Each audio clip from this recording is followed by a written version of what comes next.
Hello guys, welcome to the Martis vlogs. ನಾಳೆ ನಮಗೆ C1 C2 print making internals ಇರೋದ್ರಿಂದ ಇವತ್ತು ನಾನು ನನ್ನ ಫ್ರೆಂಡ್ಸು ಬೆಳಗ್ಗೆ 8:20 ಕಾಲೇಜಿಗೆ ಬಂದ್ವಿ. ಕಾಲೇಜಿಗೆ ಬಂದು ಅರ್ಧ ಗಂಟೆ ಆದರೂ ವಾಚ್ಮ್ಯಾನ್ ಅಂಕಲ್ ಡೋರೇ ತೆಗಿತಿಲ್ಲ. ಅಂತೂ ಇಂತೂ ಬಂದು ಡೋರ್ ತಗೊಟ್ರು. ಒಳಗಡೆ ಎಂಟ್ರಿ ಕೊಟ್ಟ ತಕ್ಷಣ ನಾವು ವರ್ಕ್ ಮಾಡೋದಕ್ಕೆ ಸ್ಟಾರ್ಟ್ ಮಾಡಿದ್ವಿ. ನಾನು ನನ್ನ ವುಡ್ ಕಟ್ಟಿಂಗ್ ಸ್ಟಾರ್ಟ್ ಮಾಡಿದೆ ಮತ್ತು ನನ್ನ ಫ್ರೆಂಡ್ಸು ಇದು ಹಿಂಗೆ ಉಜ್ಜಕ್ಕೆ ಸ್ಟಾರ್ಟ್ ಮಾಡಿದ್ರು. I mean dry point. ಮತ್ತು ನಾನು ಅವ್ರಿಗೆ ಹೆಲ್ಪ್ ಮಾಡಿದೆ ಅಂತ ಹೇಳೋಕ್ಕಾಗಲ್ಲ, ವೀಡಿಯೋ ಮಾಡಿದೆ. ಇದೇ ನೋಡಿ ಡ್ರೈ ಪಾಯಿಂಟಿಗೆ ಬಳಸೋ ರೋಲರು.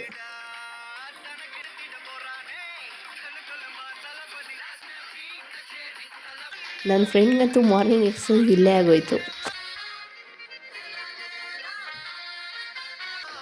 ಸಿನ್ಸಿಯರಾಗಿ ಹೇಳ್ಬೇಕಂದ್ರೆ ನಾನು ಇದೊಂದು ಹೆಲ್ಪ್ ಆದರೂ ಮಾಡಿದೆ. ಅದಾದಮೇಲೆ ಇನ್ನೊಂದು ಸಣ್ಣ ಹೆಲ್ಪ್ ಮಾಡಿಕೊಟ್ಟೆ. ಚಪ್ಪಾಳೆನ ಹೆಂಗೆ 2 ಕೈಲಿ ತಟ್ಟಬೇಕು ಹಂಗೆ ಈ ರೋಲ್ ಕೂಡ 2 ಕೈಲಿ ಮಾಡಬೇಕು. ಅಲ್ಲಿ ಹೆಲ್ಪ್ ಮಾಡಾದ್ಮೇಲೆ ನಾನು ಬಂದೆ ಸ್ಕಲ್ಪ್ಚರ್ ಡಿಪಾರ್ಟ್ಮೆಂಟ್ಗೆ. ಇಲ್ಲಿ ನನಗೆ ನನ್ನ ಫ್ರೆಂಡ್ದೊಂದು ಸ್ಕೆಚ್ ಬುಕ್ ಸಿಕ್ತು. ಅದರಲ್ಲಿ ಅವನು ಪ್ರೀವಿಯಸ್ ಇಯರಲ್ಲಿ ಮಾಡಿರೋಂಥ ಎಲ್ಲ ಸ್ಕೆಚಸ್ ಇತ್ತು. ನನ್ನ ಸ್ಕೆಚ್ ಕೂಡ ಇತ್ತು. ಇದಂತೂ ನನಗೆ ಫಸ್ಟ್ ಇಯರ್ಸ್ ಮೆಮೊರೀಸ್ನೆಲ್ಲ ರಿಕಾಲ್ ಮಾಡ್ತು. ಅದೇ ಖುಷಿಲಿ ನಾನು ಬಂದೆ ಹಾಸ್ಟ್ಲಿಗೆ ಬಂದು ಪೆಂಡಿಂಗ್ ಇದ್ದಂಥ ಕಮಿಷನ್ ವರ್ಕ್ನ ಕಂಪ್ಲೀಟ್ ಮಾಡೋಣ ಅಂತ ಕೂತೆ.